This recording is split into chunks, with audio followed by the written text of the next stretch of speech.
Baseball is dead. Rest in peace. Big Wednesday show. Big Wednesday show. As I just learned maybe 6 minutes ago that it is Wednesday. It is a big Wednesday show. Much to discuss. Many topics. I actually have a bone to pick with a certain fan base today. We're going to be celebrating some more celebration of the Toronto Blue Jays. We got to talk about Cal Raleigh, the big dumper. Oh, We got to talk about home run derby participants plural. And perhaps is it time to open up the phone lines for a specific fan base? Oof. Man. Yeah, before we open up all that, we got to talk about the Underdog Fantasy app because it is the easiest place to play fantasy sports. It's even easier when you take my picks, Jayhay. Would you say that's probably accurate? Count it. Yeah. Yeah, another win. Just another win, dude. It is what it is. We roll out of bed. We just piss victory. It's all we do. Playing their pick'em game is as simple as selecting higher or lower on player stats or just, my picks. Strikeouts, total bases, home runs, so much more. Sign up with the promo code Jared. That's Jared to get up to $1,000 in bonus cash and a special pick on Underdog. That's Underdog Fantasy promo code Jared. Okay. Here's where we're going to start. I feel like we'd be doing a disservice to one of the strongest fan bases that support the show, the Toronto Blue Jays. It's 10 straight now. It's 10 straight. So I understand that when you had the 4-game sweep of the New York Yankees, that some folks, we're not going to name names, some folks wanted to cite their run differential and say, how could this be legit? Look at their run differential. But now, because they've won 10 straight games, it's like, well, you look at the run differential and it's like, well, I think that this is just a good team. Like, are they scrappy? Yep. Are they overachieving a little bit? Sure. But could you deny them the fact that they're a good team that should be heavily viewed as a playoff contender, as a team, as a division winning contender, Jayhay? I think they need to be treated as a very legitimate division winning contender at this point. Yeah. No question. What about them? Is it more about how good the Blue Jays are or how mediocre the rest of the division is? It's both. It's both. I mean, I think they are a product of the league that they play in to some degree.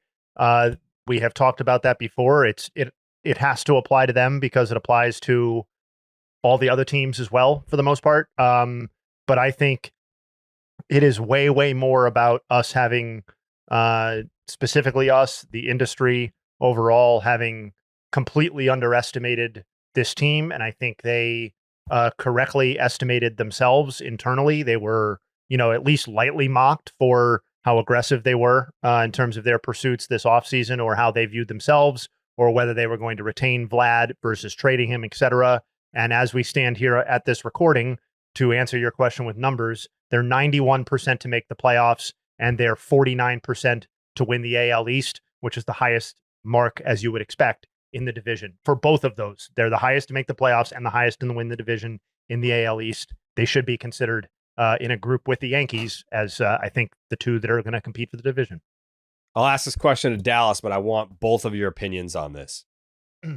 You can answer this however you want. You can give me a name of a player, or you can target a position if you want to go a little bit more broadly. How do the Toronto Blue Jays strap a rocket to their ass at the trade deadline? I think you have to reinforce what they're doing on the mound. I mean, I think it's easy to talk about what they need to do offensively. Everybody has a little left to be desired offensively. I think even if you're in a great spot in terms of a postseason run, a division run, but I think they need help. I think they need help in the bullpen. And I mean, I don't know, dare I say being able to plug in another starter. But that's where I think they could use the most help. Do you have does any names come to mind when you say this? No, I mean, I would have to take a big look at, where guys are at in their contract situations as far as hopeful free agents and whatnot. But oh man, like because I think what you start to have to question, or you start to worry about, not worry about, but start to wonder about, is where is the help going to come from? Like, which teams are going to be willing to part ways with what they have in their bullpens or what they have in a rotation if they're not going to be competitive themselves? And that's where I always, because it feels like the Blue Jays, it feels like they could very well spur along a team to get interested based on what they would be willing to cover. And that's what I think is going to be interesting about the Blue Jays is, do they go knocking at a place where they're going to have to eat some money? And if that's the case, are they willing to do that? And I would like to think that where they're at right now is in terms of their division and in terms of the wild card standings, they don't want to let off the gas pedal. I would not want to see them let off the gas pedal and allow any other teams to start creeping in. So I think you have to reinforce what you're doing on the mound. I got a name for you, Dallas. What do you There's a got? reason why I asked you first. Why is Luis Severino not an option for the Toronto Blue Jays? He very well could be an option. Yeah. Didn't you say strap a rocket to their ass? Look at his numbers on the road this year, Jayhay. He sucks where he's going. He doesn't want to pitch in Sacramento. He's got like 11 and a half ERA in Sacramento, but it's like in the 2s on the road. Yeah, well, I think it's higher than the 2s. It's in the 3s these days. And it has. That's still good. When I say it's gotten worse, I mean, it went from non-existent. He had like a 0, I want to say it was like a 0.67 going into his outing against New York. And things did not pan out well in the Big Apple. So that took a bit of a hit. Well, that's because he never wanted to leave there. So he's got like a mental block when it comes to New York. He has not performed well at home, obviously. But yeah, like when you said strap a rocket to, I like, you make it sound like there's somebody out there that is absolutely carving on both sides that is just not going to be contributing. There is a combo. I don't know that this team would be willing to part with these guys, but if there's a team that could get this done, this package, it's a rocket package. If you could somehow get Duran and like a Joe Ryan package, that is a rocket up your ass. Well, that right there is that is the bridge. And it very well could be the bridge to the fucking statue at the very end of it all. If you want to throw Duran in there, right? Like, yeah. What else are you looking for in terms of bullpen help? I mean that's it. Because Dallas had to answer the question first, that gave me time to pull up specific names that I liked, and Joe Ryan was one of my answers to the strap a rocket because I think he is a difference maker in a way Luis Severino just can't be, and won't be. Joe Ryan is arguably, or maybe inarguably, his best season so far, and has been one of the best pitchers in all of baseball. And I think we've seen this kind of coming, something like this coming for a few years. And with the trajectory of the Twins, like, I don't know that they're willing to trade Joe Ryan because it's not like he's a pending free agent. But to your point, if you're aiming high, that's a possible duo. Another guy that is a total speculation point, but we've just had a change in front office regimes. Perhaps Mackenzie Gore's name is one worth keeping an eye on, because I think that's another guy who, immediately goes at or near the top of the Blue Jays rotation and could be kind of a swing and miss difference maker in the postseason, in a way that maybe the rest of the rotation isn't at this stage in their careers. Yeah, I think they should be aggressive though. And absolutely. Yeah. There's a few teams that need to be aggressive. The Blue Jays being right atop that list. I don't know, like, are the Tampa Bay Rays going to be aggressive? Probably not. Like, are the Rangers going to, like, are the Royals looking at their situation being like, we're cooked? Is that the line? Like, are there in the American League? The American League is so bad. Where do you draw the line in terms of because if the Twins are sellers, then the Royals are sellers, right? Well, which is why we're starting to, like, when you start to talk about who's available, what's available. I mean, that's a real question. That's a very real question, because I think it's easy to go through teams and look at viable candidates that would help other teams be better. But then the immediate conversation is, and it's stickier than it's ever been, is who's willing to move and at what price are they willing to move these players? Because if you're somebody who is just outside of contention, but has pieces that could clearly help other places, are you as free to and willing to give those pieces up? Are you as free and willing to part with those pieces, knowing the impact that they could potentially have, and maybe even at times within a club who is directly in competition with yourself? If you think that we're just on the outside of this, all it takes is a Toronto Blue Jays type run where we win 10 games in a row and we're looking a little different. And I think teams realistically hold out that kind of hope for themselves. And I'm not telling you that it's a realistic expectation to win 10 games in a row, 5-6 different times throughout the year. But if you're telling yourself that you can go on that kind of run, that's probably clouding your judgment a bit. Jayhay, where's the line?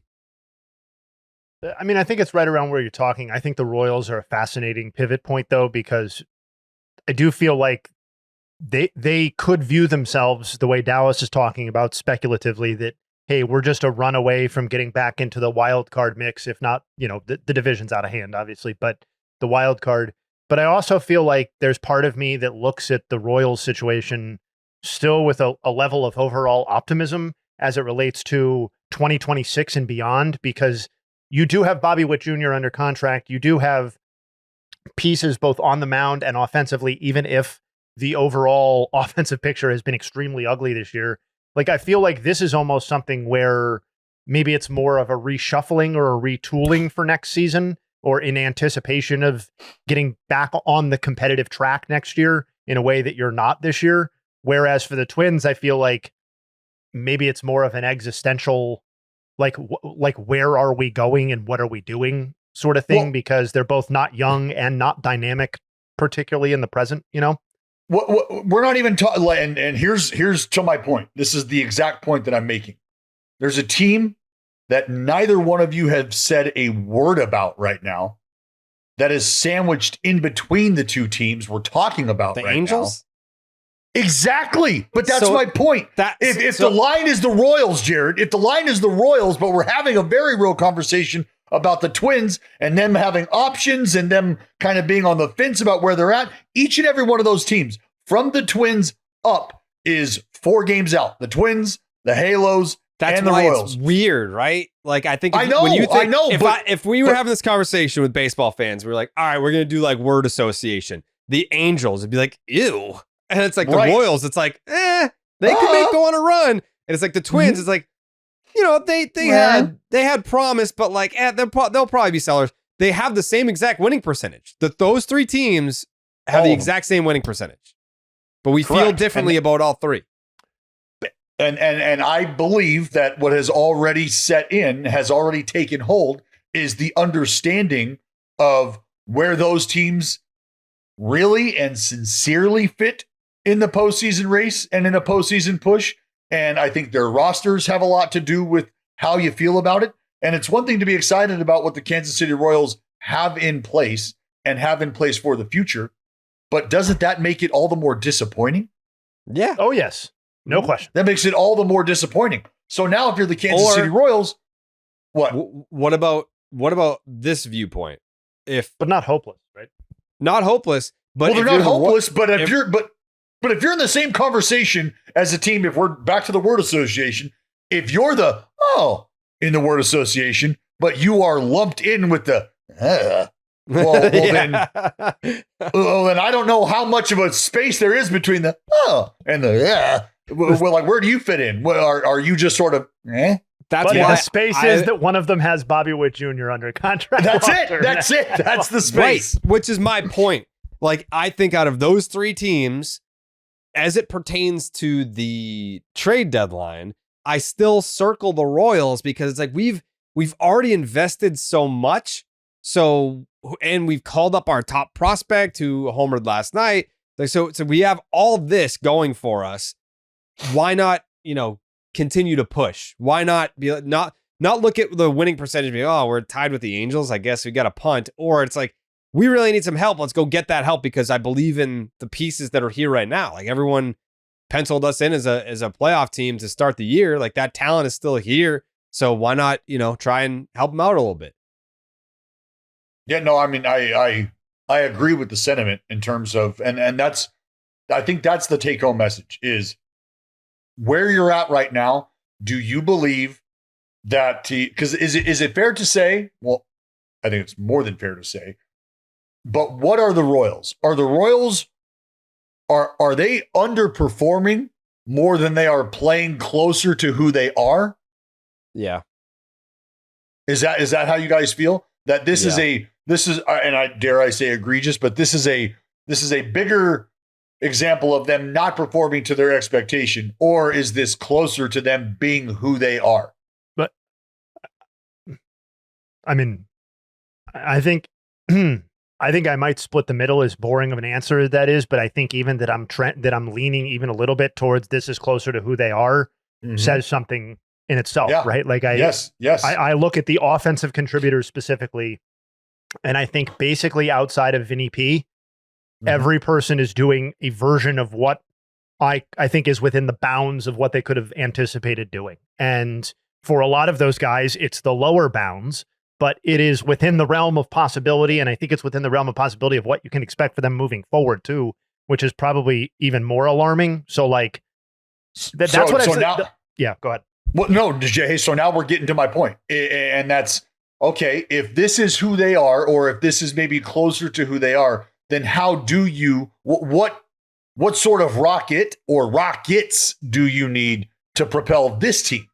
Because if this is a team that has this talent, but is just severely underperforming, then maybe they are primed for that sort of roster boost, that injection of life. And maybe you can tap into that and resuscitate what you think isn't happening. But if they are sort of just kind of doing what we expect them to do, minus a guy or two, well, then I think you have bigger issues. I also think that perhaps we underestimated. I mean, we all knew how great of a season Bobby Witt Jr. had last year. Maybe we underestimated exactly how much that literally historical season was covering up warts on the rest of the team and the offense specifically, because he's still having an awesome season. And again, there would be years in baseball where the season he's having would be in the MVP conversation. That won't be the case this season probably, but 13 homers, 24 stolen bases, a mid 800s OPS as a shortstop, an elite defensive shortstop by a lot of cases is elite stuff.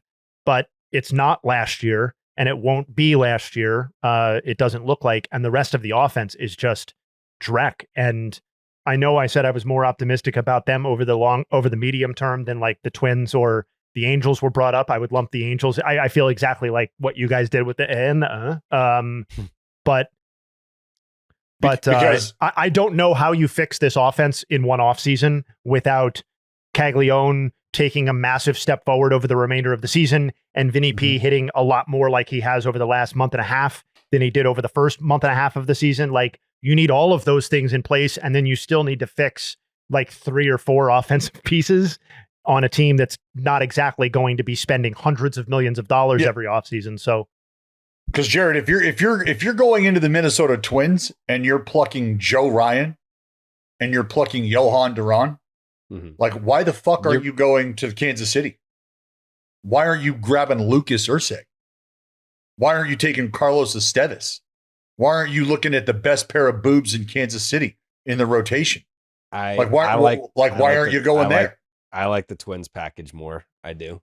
But but the idea is we're taking pieces that would help the Minnesota Twins either continue to tread water and give them an opportunity for a roster injection, or we're looking at the Kansas City Royals and looking at pieces for them who would help them continue to tread water or remove them entirely. So that again, like, because I think as far as Esteves and Ursek, and I mean, I think, look, Bubic, what is it? Bubic, Lorenzen, not Lynch. Is it Lynch? No, not Lynch.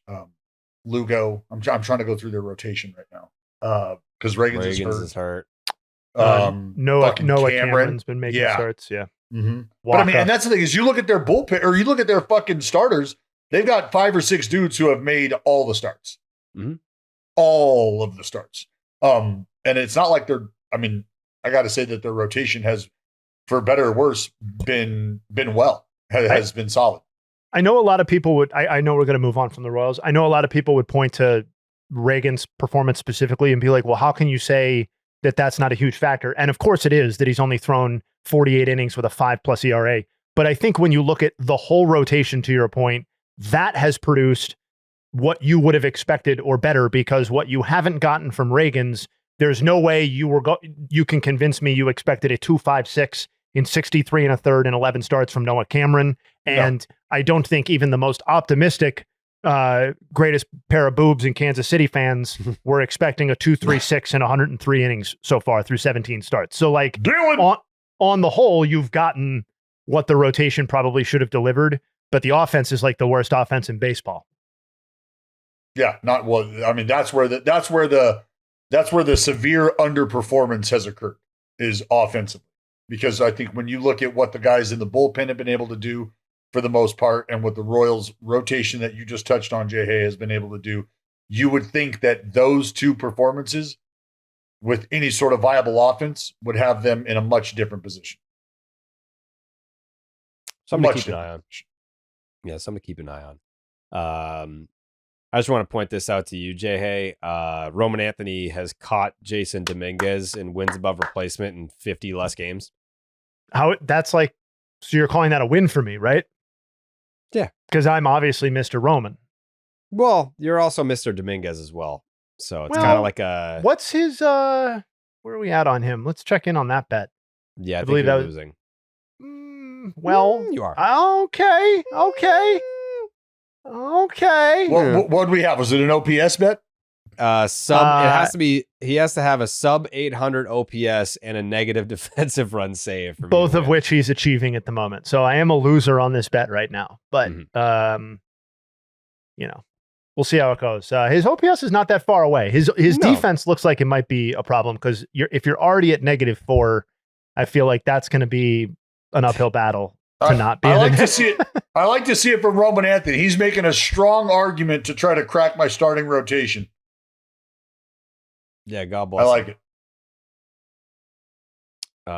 Yeah, that's gonna be an easy jersey bet for me. I'm still waiting for my jersey that I won from Dallas last year. It looks like, buddy, I haven't been to Los Angeles in I don't know how long.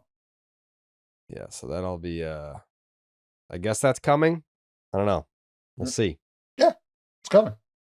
Do you have my new address, or do you need it? No, I got it. Pretty sure. Okay. All right.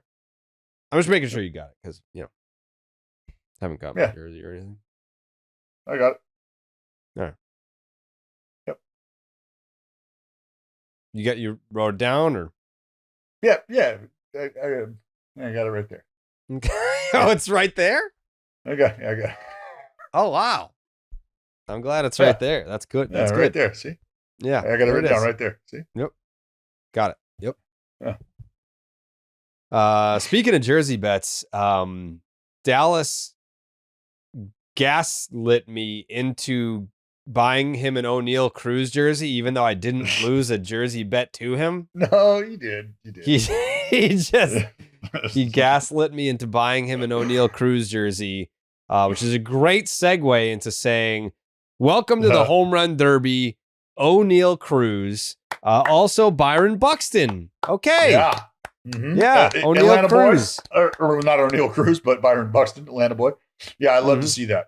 I love to see that. As much as I really would have loved for Lawrence Butler to have made the All-Star team, because that would have been, I think if Law Dog makes the All-Star team, Law Dog probably gets called and asked, hey, any thoughts in participating? And he says, well, you don't have to make the All-Star team to be in the Home Run Derby. You can just piss and moan, right?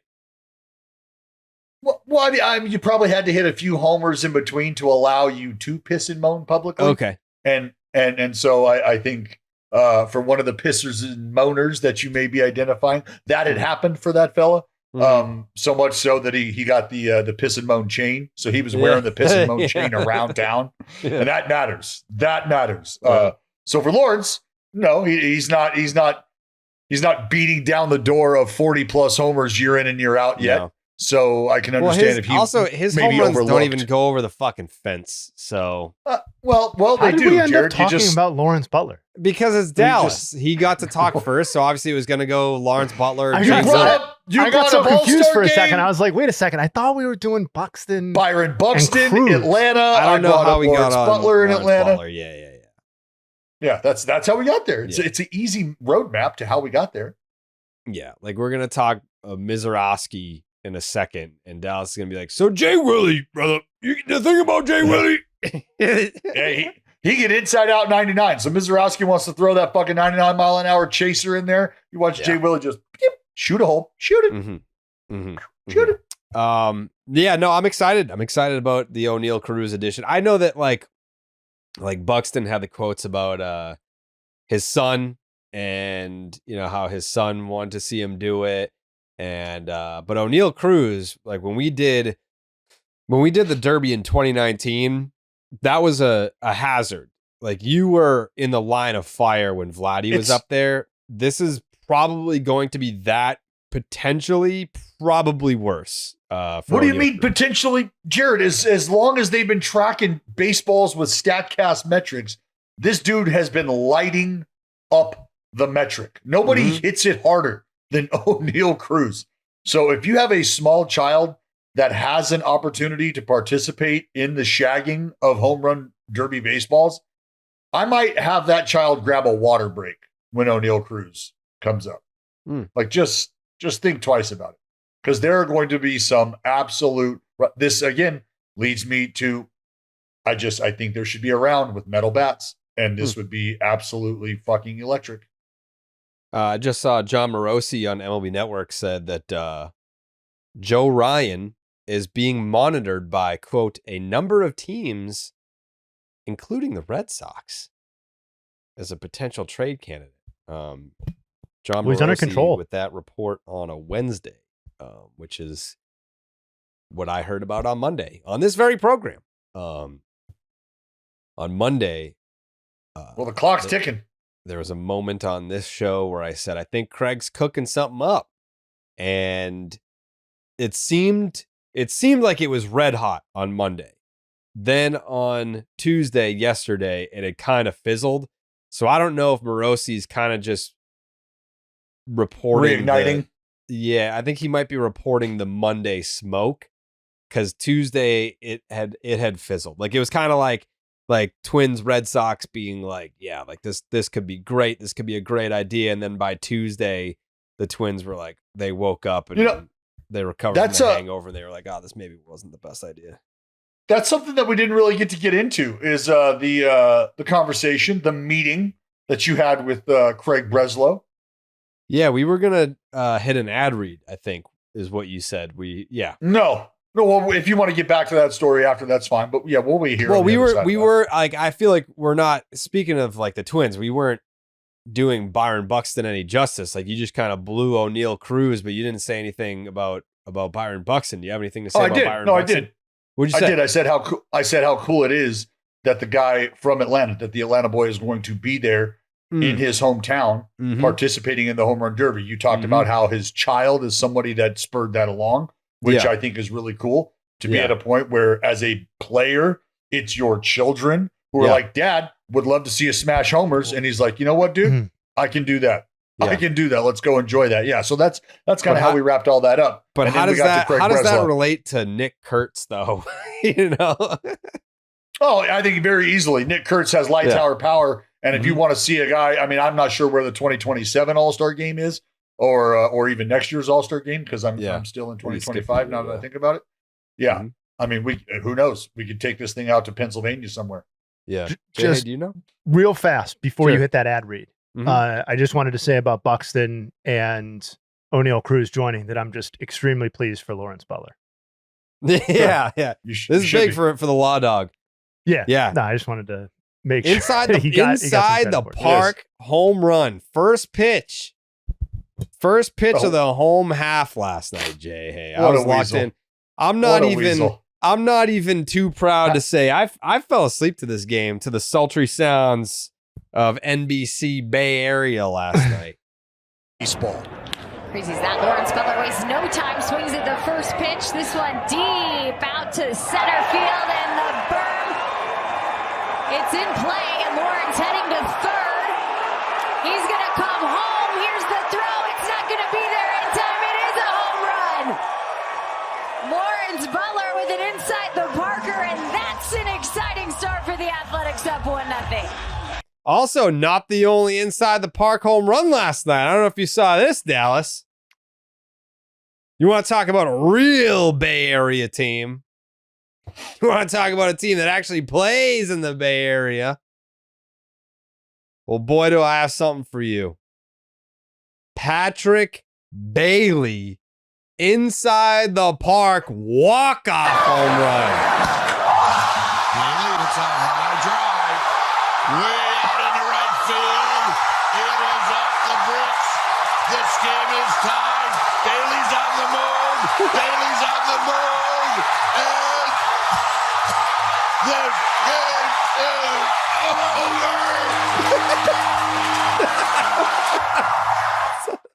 Did he choke? Oh my God! What happened? I don't know. Did somebody suck the oxygen out of the booth? Shoot. I feel like you were listening to like the last words of some. I mean, that's an authentic experience, though, because he also was out of gas by the end of the inside the park home, right? Yeah. That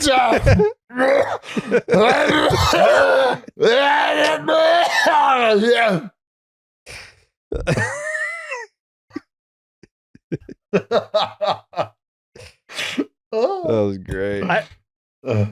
Bailey's reaction, too, was funny, like the visual reaction, because obviously he strokes it and he thinks initially the very first thought is, got it, right? Like, game over. And then the second reaction, like, which is really a half second later, is, I better get fucking moving here. And obviously, you know, he cleared it quite easily, but nevertheless, it was kind of funny to see. And it's the little kid face that pops on as soon as when you're running the bases and you see that ball shoot and you're running, right? And you see it hit and you're like, oh, yeah, I know what this is. And now you are just fucking peeling for dear life, everything you can. And it wasn't even close. I mean, stand up, walk off inside the park home. Yeah, it sucked because I'm glad you guys brought this up. It reminds me of Dave Stewart, actually. When Dave Stewart threw a no-hitter, and then mere hours later, it was Fernando Valenzuela who threw a no-hitter on the same exact night. So Dave Stewart had about an hour and a half to celebrate his no-hitter, and then they were like, actually, Dave, Fernando in LA has just done it too. So we're going to talk about Fernando Mania. And it's like, Stu's like, what the fuck? I just threw fucking, guess it's Fernando, though. Yep. That's how Law Dog felt. It's all right, because Lawrence Butler hit a second homer, and he hit that one over the wall. So, yeah, I mean, big very, game. very, very cool moment. Very cool moment. Big game for the A's last night, huh, Dallas? Yeah. This just another game. This prompted a lot of Braves fans to tweet the show and say, open up the phone lines. We got a lot to say. So maybe we will. Let's do that next week, though, because it's going to be a late night for Jake to also have to turn right around in the morning to do the voicemail. So maybe we'll do Sunday Braves voicemails for the Monday show. I think that makes a lot of sense. Yeah. Can you? I don't think you broke this news. Can you hit the breaking news real fast? Oh shit! Breaking news. I think we have up to 6 now for the home run derby. We have a new inclusion since we started recording. Junior Caminero. Oh. I mean, this Nice. really is the threaten your life home run derby. I mean, we've now have to added put these children in Kevlar vests out there. I mean, Caminero's got the fastest, or at least top 2, last time I checked, average bat speed in baseball this season. Let's see. I mean, you could swing hard all you want. I want to know how hot it's coming off the bat, Jay. That's what I care about for these children here. That's all I care about for the children is how hot off the bat is it coming? And right now, our max exit velocity leaderboard looks like this. O'Neal Cruz at 122.9 miles an hour. Vlad Guerrero Jr. at 120. Aaron Judge, 118. Ohtani, 117. James Wood, holler, 117 as well. Josh Naylor at 117. Is there a name that you guys would like me to look up right now? Junior Caminero, 116.5, his max exit velocity this season, averaging 91.2. Who averages the hardest ball off the bat? I'm glad you guys asked. That is also O'Neal Cruz at 96.2. What is the give me the field right now? Are we up to 6 now? This is 6? Yeah. That was 6. We got three lefties, 3 righties, right? Yeah. So Buxton, Acuna, and Caminero from the right-hand side, and Wood, Raleigh, and Cruz from the left-hand side. Okay, so Cruz and Wood are top 5. Both of them are top 5, bookending the top 5 in terms of max exit velocity. And both those fellas, team lefty. We've got to go all the way down to 23rd for Cal Raleigh at 115.2. 115.2 exit velocity. That's his max exit velo. And then who were the other fellas? We already talked about Caminero. Where's Buxton? Buxton's a little further down on this list. We'll call it negligible. So we have 2 spots left? 2. Who would we like to see? Not like realistically, because obviously like Aaron Judge is not going to do it. Stanton's not going to do it. Like who realistically could do it, get in there and get this done? Like Dallas might say Nick Kurtz here, and I would say that would be great. I said it on TV last night. I said, if Nick Kurtz somehow doesn't swing his way into the All-Star game as a player next season, this has got to be a guy that I think will continue to open eyeballs to the point where we're going to say, well, I at least want to see that dude hit homers. Like, is that something we could do? And I believe that that's a very real, I mean, because his BP, dude, is special to watch. It's fun. It is a lot of fun to watch. A lot of fun.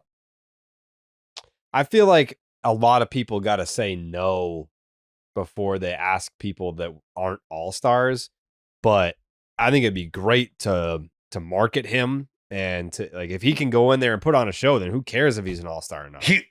And as far as, dude, I'm telling you right now, like, as far as mentality goes, like, this is a dude who would love to do something like that and would fit he would burst onto the scene on a national level watching his display. You'd be like, oh, fuck.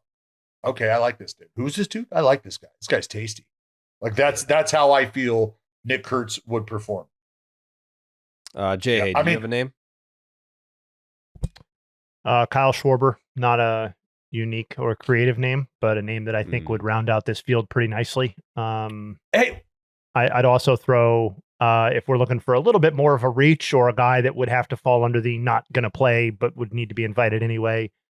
Some of the stuff Joe Adele is doing from a pure, when he makes contact standpoint is kind of interesting. He had a good month. Yeah, I'm not sure that he excites me, but I think he might be a reasonable target to fill out a 7th and 8th spot if we're looking for people who could actually be announced. I would be surprised if the names get bigger from here on out, right? Like, I think it's more likely. I think everybody would. Yeah. But what about a dude who has hit 30 plus in back-to-back seasons and is likely to have 20 at the break and is also heading to the All-Star game? He also happens to be wearing green and gold. I'm talking about a little teammate of yours, Jared, by the name of Brent Rooker. Has he been in the Derby before? No. I think he would be good too. Why would I waste time bringing him up when we know you're going to get to it? Yeah. I mean, 39 homers last year. I don't need more than one A in the Derby. I think I would go with Kurtz. Yeah. I have no problem looking both of those men in the eye and saying, if I were to have to select one of you for the home run derby, Brent Rooker, I would want you there so that you could hand the bats to Nick Kurtz before he goes up. Yeah. I would have no problem saying that. Yeah. If we're going to use it as a marketing tool, Kurtz gets the nod for me. Rooker's got the money. He got paid. Yeah. Well, something that we didn't discuss is with Pete Alonso pulling out of the home run derby, saying, no, I don't want any part of that anymore. Is there any thought to it really having an effect on the player and how they feel? Is that Pete Alonso in the moment? Listen, hear me out. Is that Pete Alonso saying to himself, hey, you know what? I've had a pretty good run this year. Things have been a lot better. I don't need to sidetrack myself and what I've got going on right now in the pursuit of homers for this day. I don't need to do that. I would rather stick to what I've got going on right now. And if that is a thought at all, does that not give credence to the theory that the Derby messes with guys to an extent? If Pete Alonso, the Derby guy, has said to himself, I'm out on being the Derby guy from here on out, and maybe that is supported by what he's doing this year. No, because then he would have. He's done like 20 derbies. Like, I think it's more so like, if I'm not going to make the All-Star, did he make the All-Star team? No. He did? Win this year? He made the All-Star team this year? Yeah, maybe Yes. he just wants to chill and enjoy it. I don't know. Like, I feel like if every year that break was coming up and I knew like, fuck, now I got to go swing my ass off again.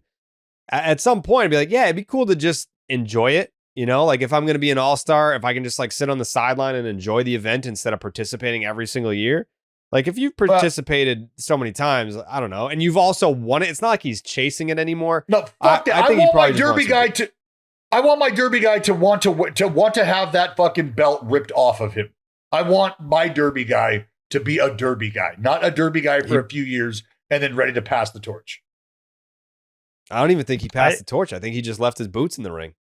He did. He left the crown right there at the plate.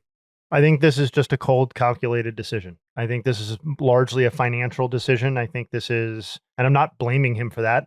I think he's probably calculated in his way that winning or participating in the home run derby will do more or less nothing for him.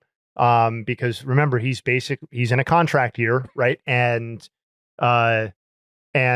performing in the postseason or being a significant reason why the Mets win the NL East this season probably would do a lot for him. And whatever the wear and tear of the All-Star Weekend and Home Run Derby participation is, perception is just as important as that, I think, in this case. And I think he probably is just taking what is the easier route and the route that will, no matter what, keep him fresher for the second half. We don't have to debate whether it will or not do that, right? At least initially, he will probably feel a little better going into the second half than if he had to carry the burden of the Derby. Whether that translates to a statistical impact, first half versus second half for a player, is not the same thing as whether he feels different coming out of the break than he would otherwise. So I think it's just financial and psychological. Speaking of feel, I guess I'll leave this here for Braves fans to chew on. Your outfielder did not start last night's baseball game, was removed a little under an hour before first pitch from the lineup, which caused me a fucking headache, I can tell you that. And he left with lower back tightness. And I believe Ronald Acuna Jr. has already agreed. Didn't he agree to participate in the home run derby? Mm-hmm. So at least you guys have that to look forward to, Braves fans. You'll have your ailing outfielder who was removed from the lineup with lower back tightness, taking monster swings in just about a week at the home run derby. So I'm sure things will turn around. When did things get personal between you and Braves fans? What's going on here, Dallas? Nothing. That makes absolutely no sense to me. If I were Braves fans, I would be unhappy right now. I would not be happy at all. I'm not digging at them. I'm just saying this is where your shit is. This is where things are at for Braves fans right now. Is they wanted the phone lines open. They were pissed off. They weren't mad at me, but I think like 10 minutes into the ball game, they were like, "All right, Dallas, call it.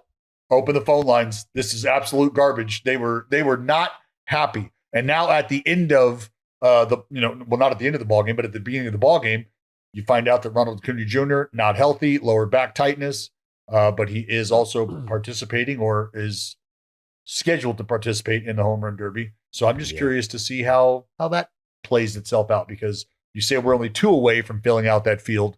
I think there might be a spot for another one.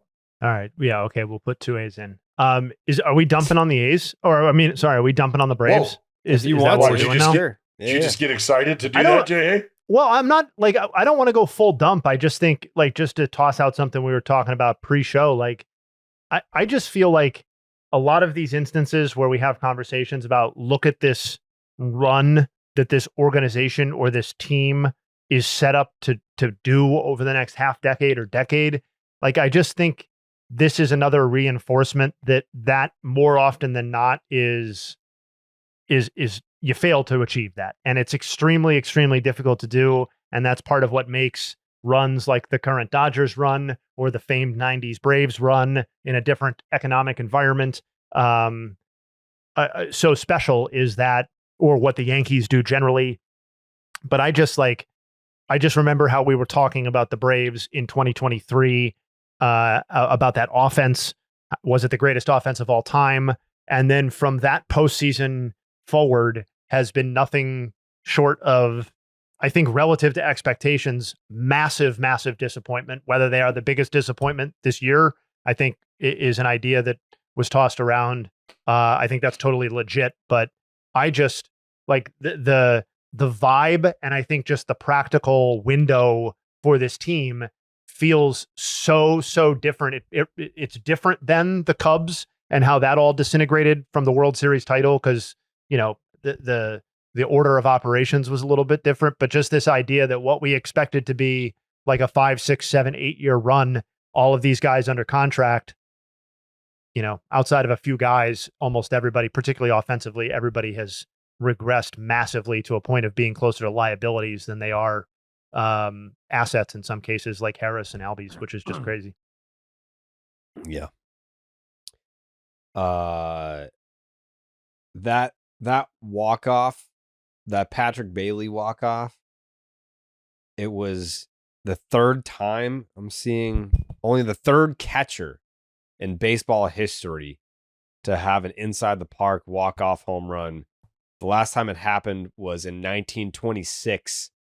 That's the right. Washington Senators Benny Tate. Benny Tate.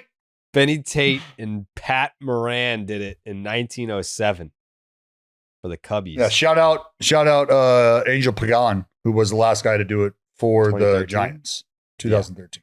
Yeah. On the subject of the home run derby, though, Cal Raleigh hit another one.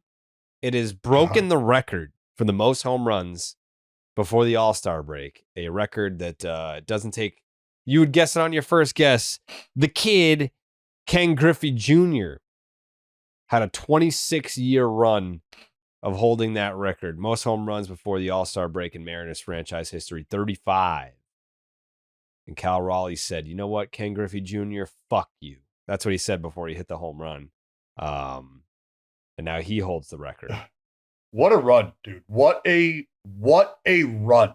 Like, just imagine having the type of season where through half of the season, you have produced more than you have ever produced in a full season for yourself. You've been a better player in half the year than you've ever been in a full year. Like, that's living on another planet right now. Like, Cal Raleigh is in another galaxy right now. He is. Like, And so is your body odor, Dallas. Crazy to wrap your head around. Yeah, it's crazy to wrap my head around how much you fucking smell. Yeah. Yeah. Because if you've been struggling with the heat and humidity like Dallas has, I have great news. Mando just launched something that takes sweat control to the next level, introducing the Mando Deodorant Plus Sweat Control Solid Stick. It's double protection, finally. You get the odor control you love with Mando, plus powerful sweat control. Don't wait. Grab yours now at shopmando.com and experience the double protection of Mando Deodorant Plus Sweat Control. Clinical strength sweat control. One swipe and you're good to go. This isn't your typical deodorant. It's clinical strength, 2 times better at controlling sweat than the standard. It controls both sweat and odor for 72 hours. And after just 12 hours, underarm sweat was reduced by 92%. This really works. It doesn't just mask odor, it prevents it. 100% of study participants experience all-day odor protection. Unlike other deodorants loaded with chemicals, Mando only uses premium ingredients like gentle mandelic acid to keep you fresh and dry. Tackles both odor and sweat. Mando's new deodorant plus sweat control solid stick gives you double the protection that you need. No more worrying about sweat stains or those embarrassing pit rings. Just all-day freshness and dryness. Mando's starter pack is perfect for new customers. It comes with a solid stick deodorant, cream tube deodorant, 2 free products of your choice like mini body wash and deodorant wipes, and free shipping as a special offer to BID listeners. New customers get 20% off site-wide with our exclusive code. That code, of course, is BID. Use that at shopmando.com for 20% off site-wide and free shipping. shopmando.com. Please support Baseball is Dead. Tell them that we sent you. Mando's got you covered with deodorant plus sweat control. Say goodbye to sweat stains and hello to long-lasting freshness.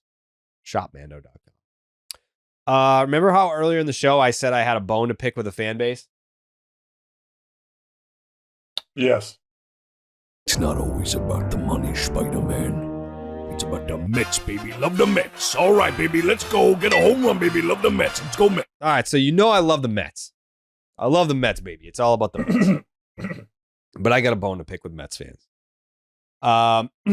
Last night, Jacob Mizorowski pitched a gem against the Dodgers, who have lost 5 straight, by the way. Sure did. Mizorowski goes out there, gives up a leadoff bomb to Shohei Ohtani. Sugoi goes on to punch out 12. New career high, obviously a very early career, but 12 strikeouts, nothing to shake a stick at here.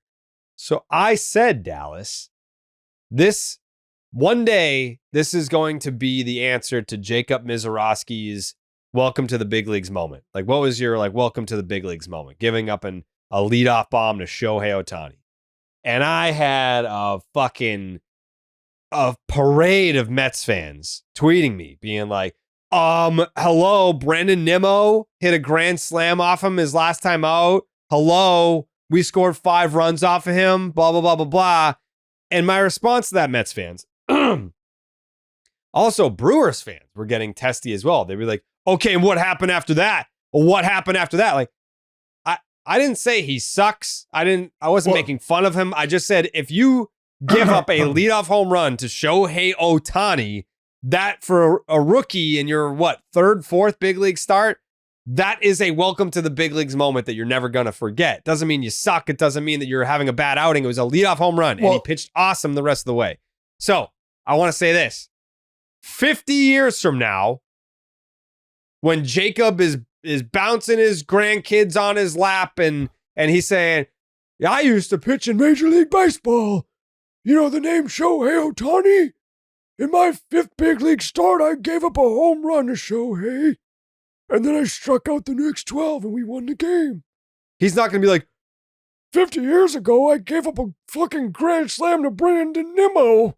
And his grandkids are going to be like, Pappy, who the fuck is Brandon Nimmo?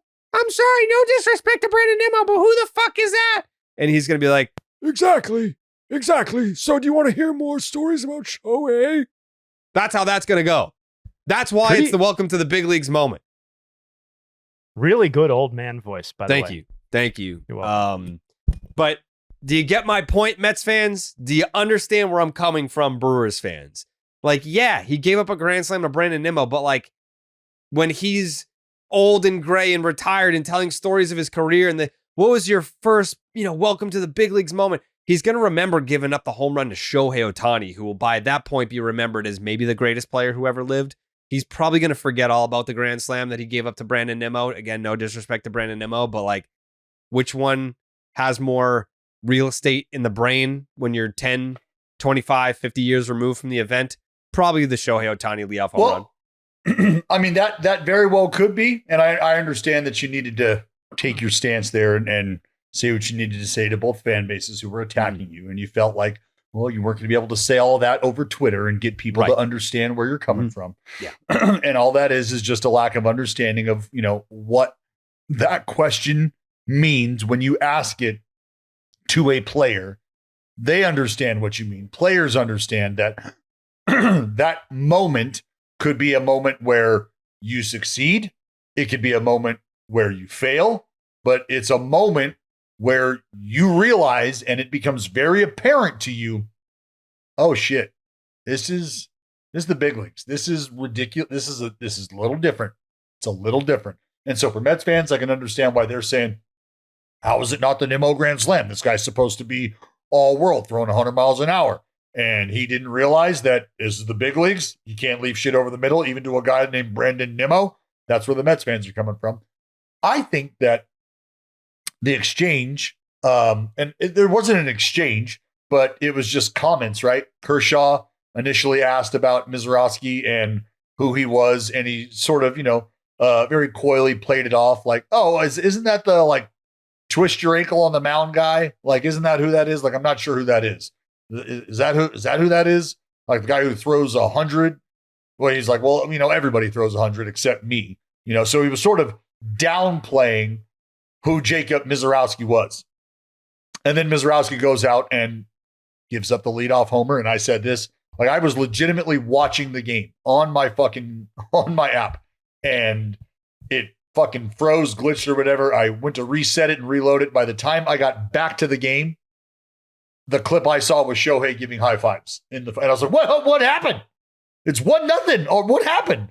It was clearly obvious what happened. Ohtani hit a bomb, but then he punched out 12 of the next 16 batters he faced.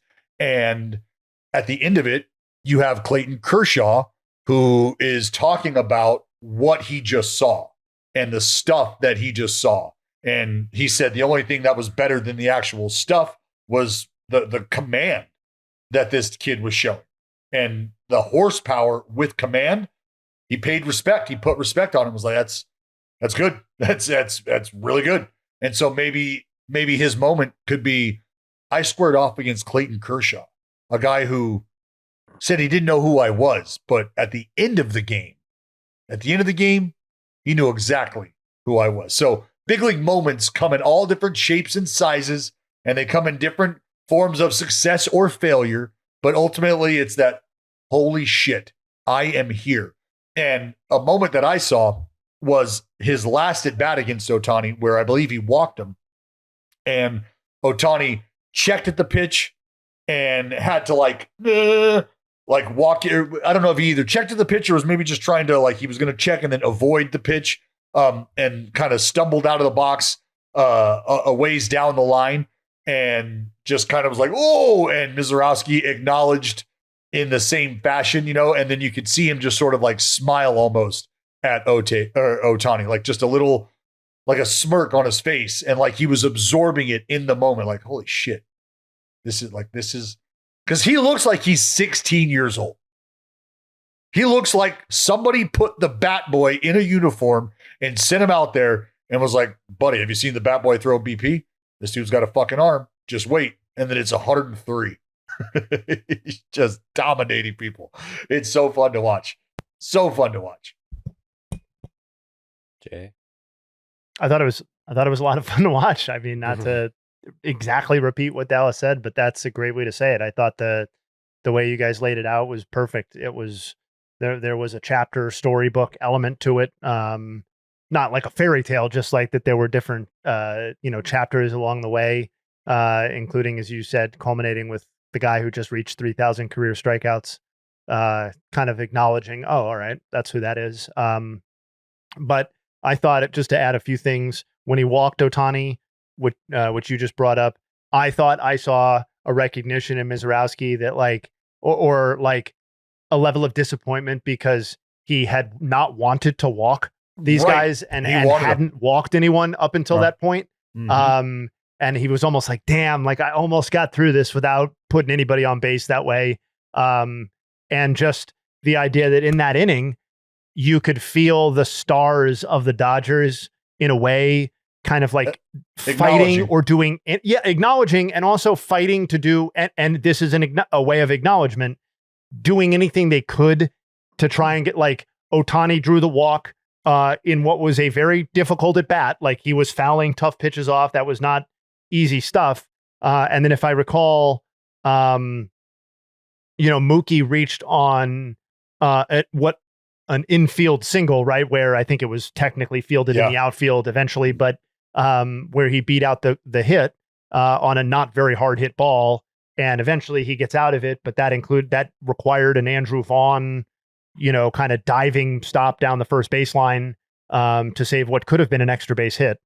And it was just striking to me that, like, these are the guys that just won the World Series, the best 1, 2, 3 punch in baseball, and literally MVPs. And you just see them trying to, in like I'm going to do what I can to grind this out sort of mentality against a guy who was, putting himself on some pretty short lists as far as this level of dominance this early in your career, 5 starts in.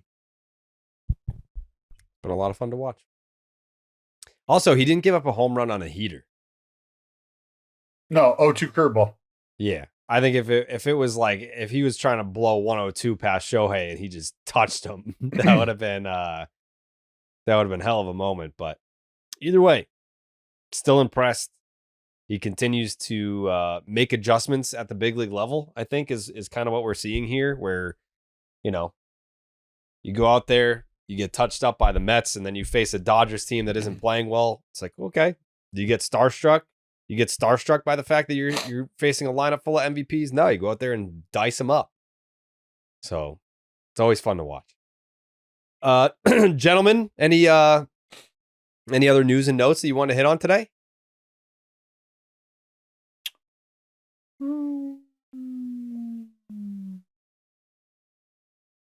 No, I don't think so.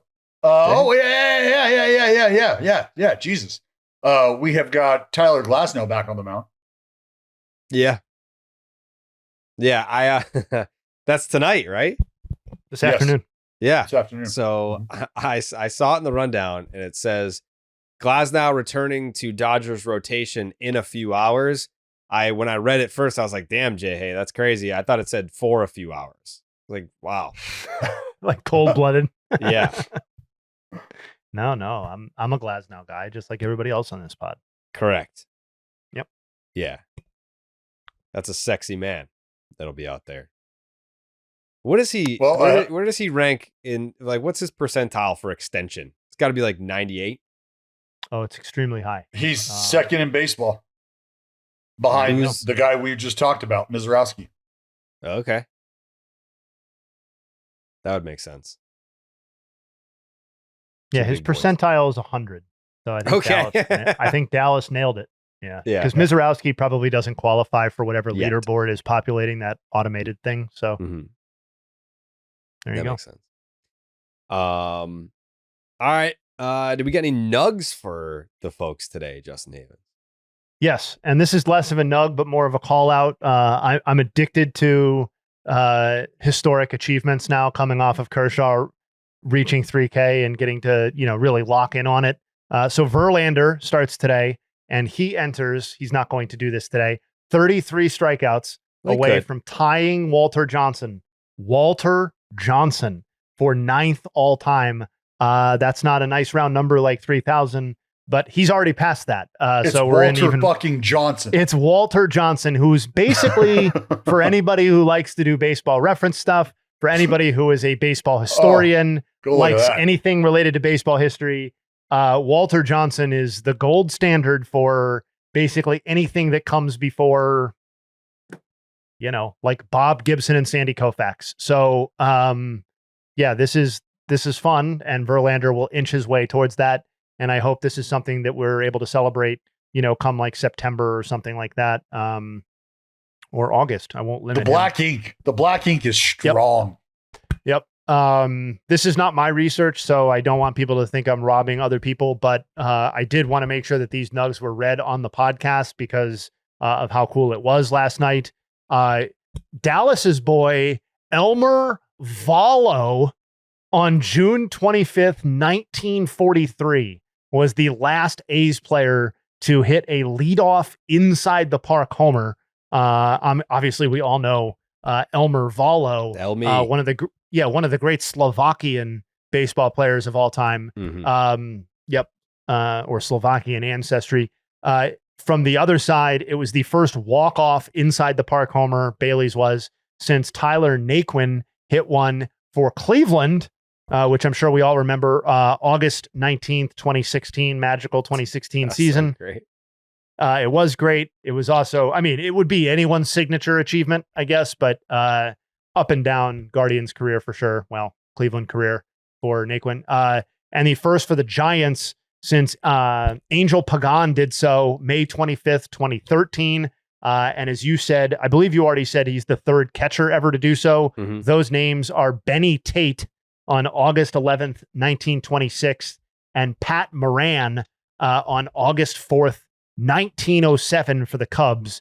So some pretty cool shit was happening last night.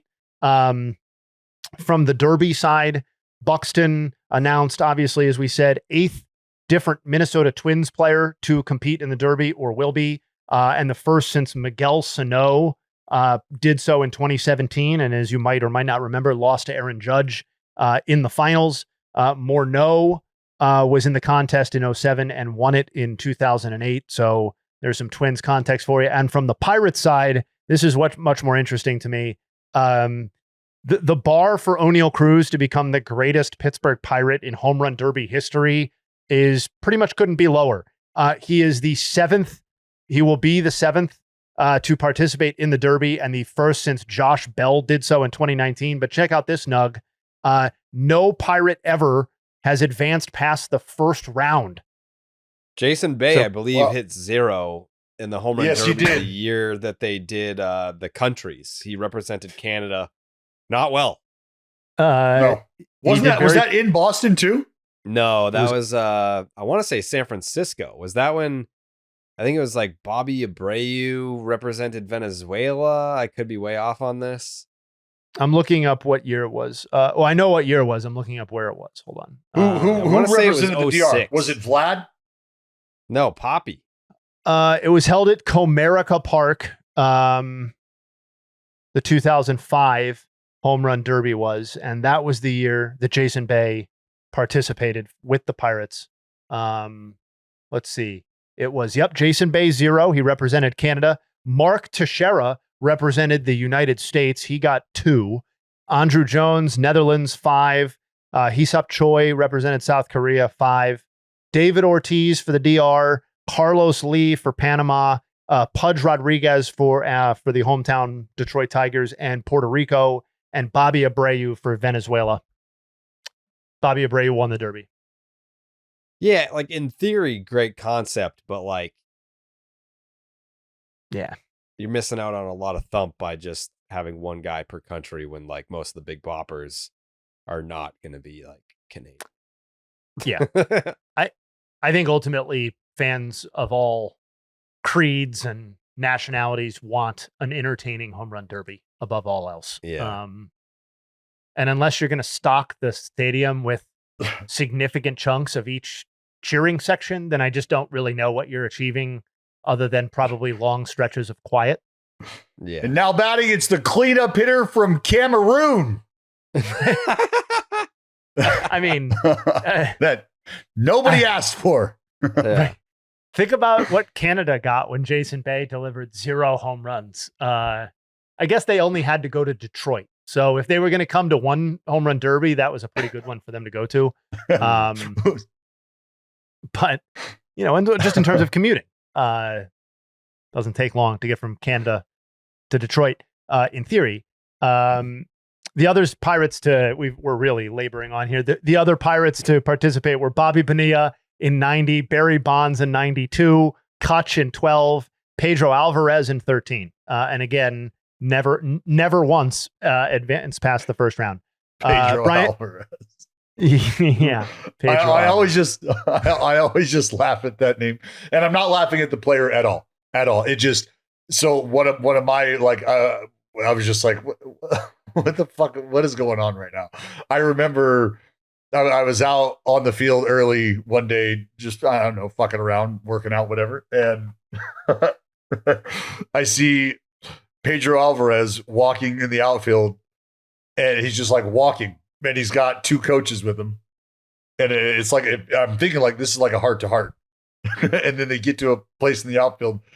He just bends down and picks up a bat. And I was like, what the fuck? And the coaches kind of move away from him. And he takes a fucking full hack and just throws the fucking bat. And then they come back together. They walk a little farther. They get to the bat. He picks it up and fucking throws it again. And he does this for like 20 minutes, back and forth. And he's just working on trying to release the head, just throw the fucking hands.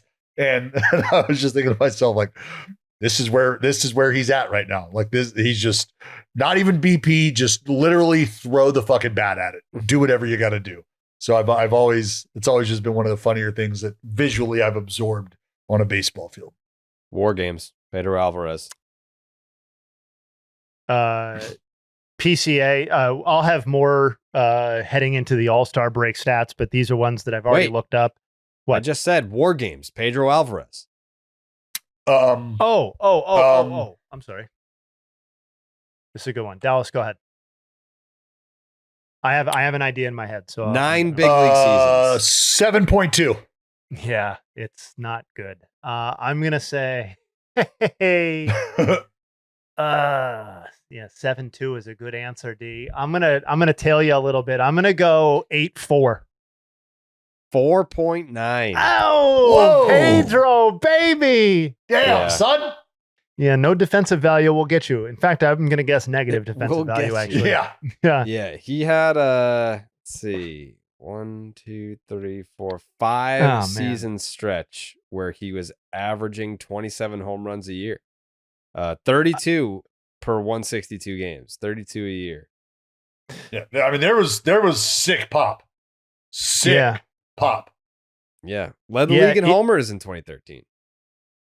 Yeah, that's a commentary on how fucking dumpy baseball was back then compared to what it is now. Sorry, I'm just going to go ahead and say it. Wow. I mean, come on. 36 home runs. That's what Cal Raleigh has right now. Yeah, Cal Raleigh's just having himself a Pedro Alvarez season before the All-Star break. Yeah, Pedro Alvarez, I mean, I know they don't, you don't calculate who gets to participate in the home run derby by retroactively by career wins above replacement after they hang it up, but has to be among the least accomplished players to ever get to participate in the home run derby if we're talking about 4.9 wins above replacement. Do I have more WAR than Pedro? I think you are just shy. I thought pal. it was like 4.6. Yeah, I think it's going to be a no. Oh no! Wait!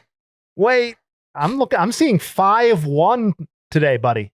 Is this a stock market? Does this shit fluctuate? I'm seeing 5-1 today. How do I? I mean, technically, yes, it does fluctuate sometimes when they make replacement level adjustments and stuff like that, but it's not going to fluctuate much. How am I getting a better rate today than I was when I retired? I like that. Dallas's career looking better and better, baby. Older? Have I gotten better? I mean, that's how fucking bad I was at baseball. Is I had to quit playing baseball for me to get better statistically at baseball. You're doing great, brother. That's when you know you're awful. Yo, at this rate, you are going to be crossing the Baines line in like fucking 3025, man. We are going to be celebrating. It's going to be great. If you wanted to get out in front of that and celebrate before we get to that point, I wouldn't have a problem with that. Just like a surprise Baines meter, I'd be okay with that. We should do a like a offshoot of the Baines meter called the Braden meter, where we celebrate every time somebody passes you in career wins above replacement. As a little side note, you know what? I'm gonna do that. That's gonna be. I'm gonna start. That's at least a pod segment every time somebody hits 5-2 WAR. That's a fucking Ohtani double header is what I was going to say. That's a good rookie season for some of these guys. This is going to be pretty funny. We might be rattling off names at the end of podcasts for all I know. Well, 15 more people have passed Dallas in wins above replacement. Let's start now. Anyway, I'll have more first. Good. Yo, by the way, we need to do war games more often. Yeah, I know. We've just not done that consistently. Well, it's on Jared. it's on. Anyone can call for it. Oh, Yeah. really? Yeah, Yeah. Anybody could call for it. yeah. All right, that I'll was start part of doing the that. whole- Dallas has I done just- it the most. Yeah. Yeah, that's true. I forget That's what true. we were talking about when I just made you guys. I was like, give it to me. War games. Yeah. That's a good point. We're still doing Nuggs for anybody who's still listening. P. Yeah. Crow Armstrong has racked up 23 homers and 27 stolen bases so far this season. He is now, and still has time to go, he is one of 3 players in MLB history to achieve 23 and 27 by the All-Star break, joining the famous Eric Davis 1987 season, who had 27 and 33, and Bobby Bonds in 1973, who had 25 and 28. Speaking of Cal Raleigh, he became, obviously, Jared noted he passed Griff. He is the second player in MLB history to have at least 36 homers and 9 stolen bases. So he's a catcher. He's added 9 steals by the All-Star break, joining Dallas's boy, Reggie Jackson, in 1969. Kind of a cool Cal Raleigh, Reggie Jackson combo list.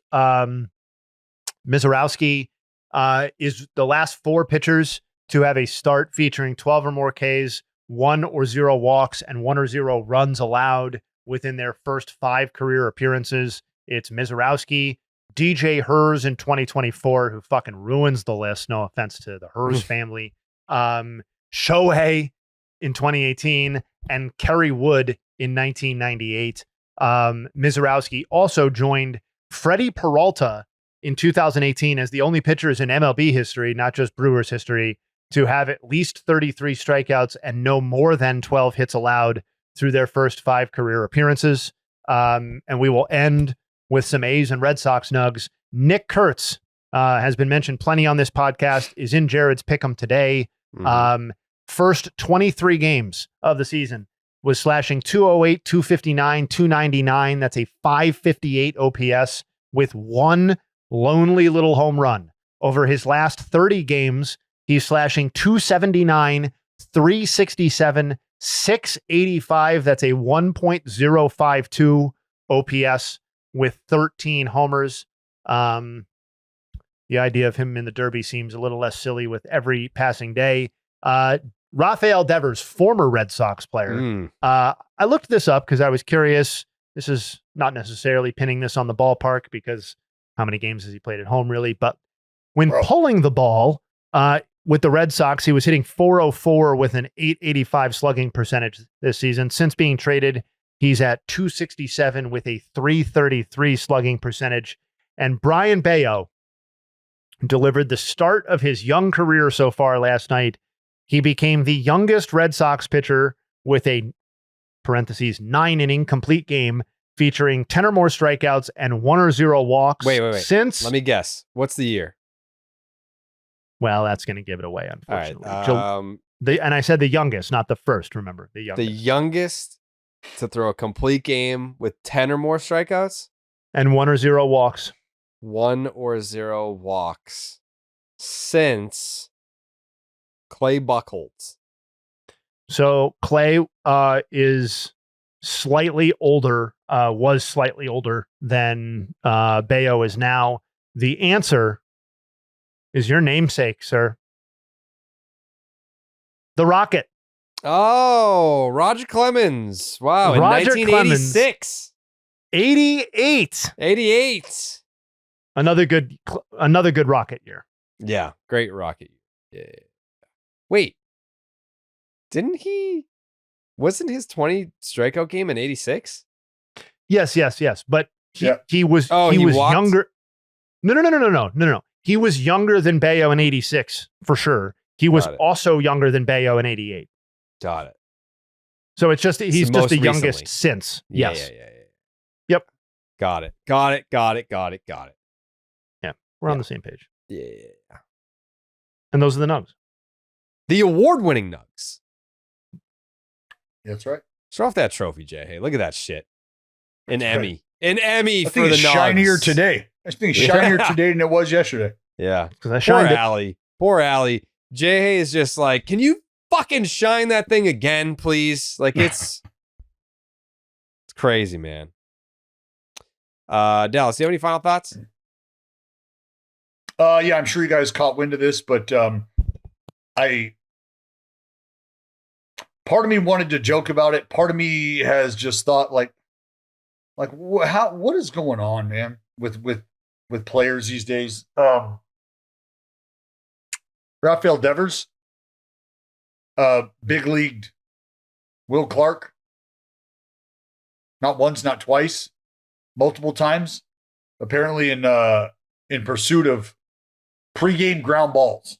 And Will Clark came out and talked about it. You know what? I understand.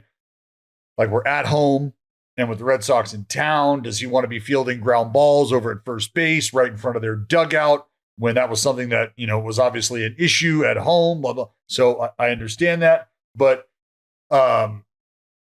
he didn't, just no communication, no anything. No, hey, sorry, Thrill, I'm not going to be able to. I just don't know how you big league guys like that, especially a dude like Will Clark. If Will Clark is requesting my presence to take ground balls at first base, or is just wanting to go over some things at first base because this is a position I've talked about being willing to entertain for the betterment of the group I'm a part of, then I can't even communicate with him at the very least about, sorry, I'm not going to be out here or whatever, just nothing. So when I heard about that, I wanted to kind of wait, let it breathe and see what was really going on.